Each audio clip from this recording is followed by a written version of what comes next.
Хочу поздравить всех мусульман с пятницей, пожелать всем мира, добра, благословения Всевышнего Аллаха. Безграничной любви ко Всевышнему Аллаху и нашему любимому пророку Мухаммаду, саллаллаху алейхи вассалям. От всей души поздравляю вас с этим днем. Пусть в душе у всех всегда будет праздник. Да примет Всевышний Аллах все наши благие деяния. Желаю всем крепкого имана. Дай Аллах нам всем, чтобы мы совершали как можно больше хороших деяний.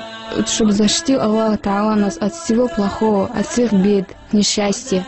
Чтобы Аллах нас уберег от ада и был доволен нами. Счастья в обоих мирах и побольше счастливых улыбок. Дай Аллах, чтобы все ваши молитвы были приняты. Пусть наша вера крепнет, а наши сердца смягчаются. Чтобы мы могли, и чтобы у нас была возможность получать довольство от своих родных, близких, родителей, мужей.